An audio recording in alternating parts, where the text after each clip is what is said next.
Olá, hoje gostaria de compartilhar com vocês um pouco sobre nós como família servindo ao Senhor e tendo um tempo de serviço ao Senhor juntos, principalmente no momento devocional. Em Josué capítulo 24, nós encontramos um texto muito significativo. A palavra de Deus diz assim a partir do verso 14: Agora, pois, temei ao Senhor e servi-o com integridade e com fidelidade. Deitai fora os deuses aos quais serviram vossos pais da além do Eufrates e no Egito, e servi ao Senhor. Porém, se vos parecer mal servir ao Senhor, escolhei hoje a quem sirvais. Se aos deuses a quem serviram vossos pais, que estavam além do Eufrates, ou aos deuses dos amorreus em cuja terra habitais. Eu e minha casa serviremos ao Senhor. Então respondeu o povo e disse: Longe de nós o abandonarmos o Senhor para servir a outros deuses. Porque o Senhor é o nosso Deus. Ele é quem nos fez subir, a nós e a nossos pais, da terra do Egito, da casa da servidão.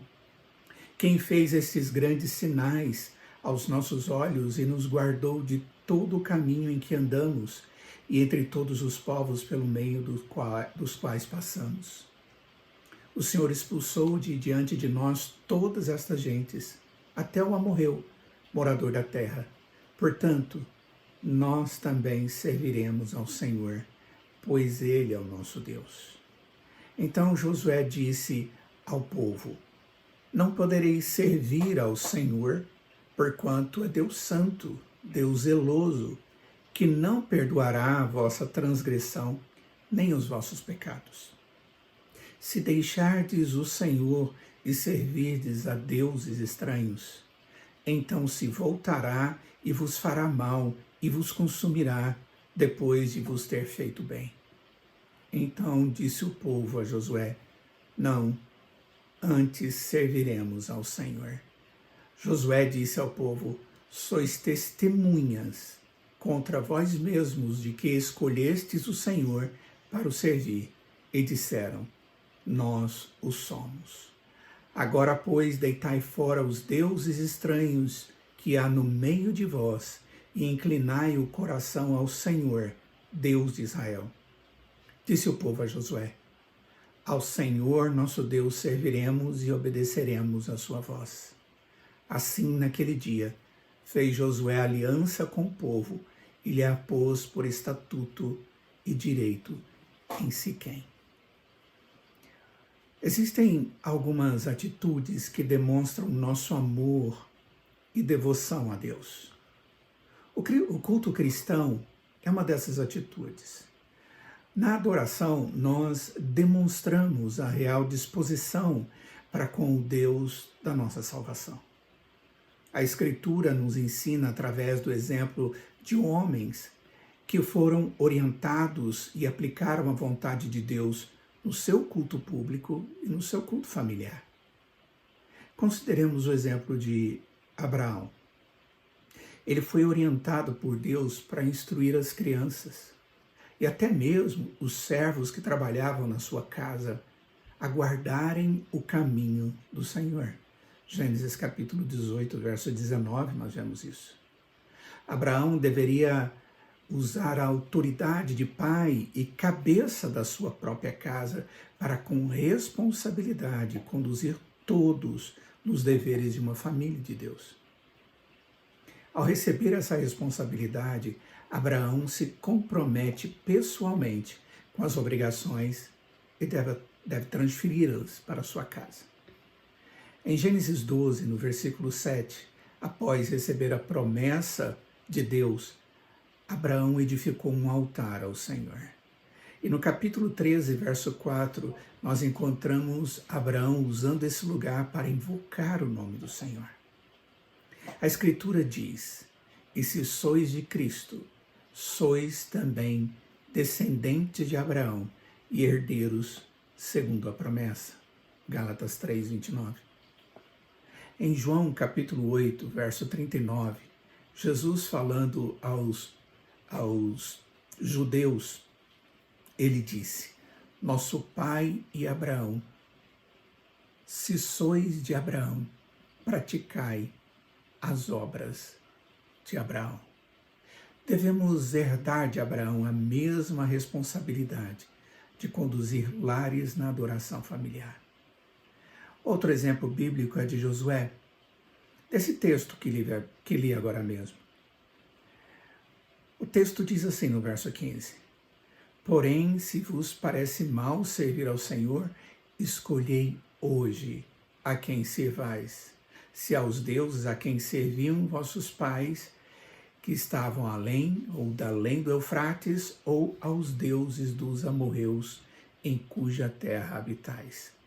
Eu e minha família serviremos ao Senhor. Ele mostra para o povo que ele tinha uma responsabilidade e que ele havia ensinado e com a sua família caminhava na presença de Deus, serviam ao Senhor e adoravam ao Senhor.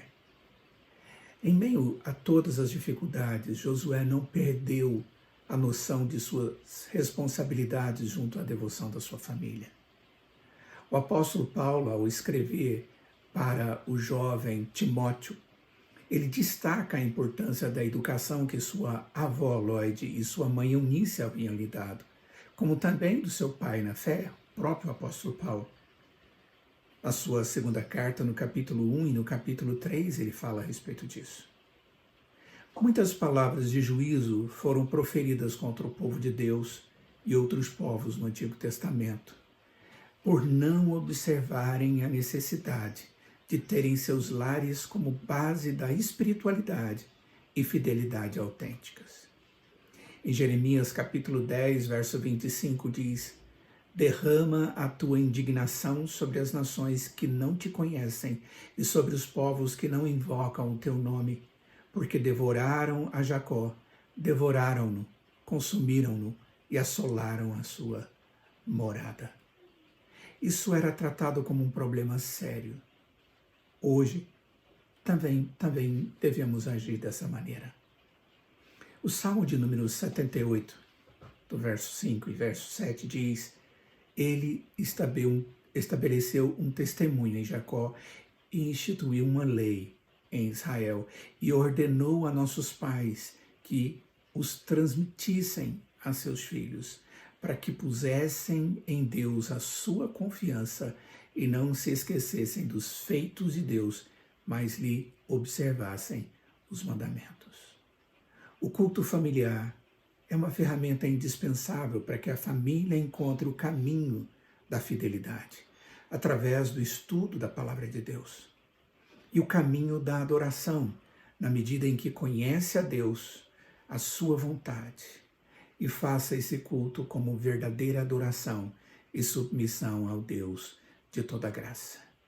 É tempo de usarmos essa oportunidade que Deus nos dá em família, para que estejamos desenvolvendo uma convivência familiar, onde possamos juntos aprender de Deus, da sua verdade e como vivê-la para a sua glória e o nosso bem.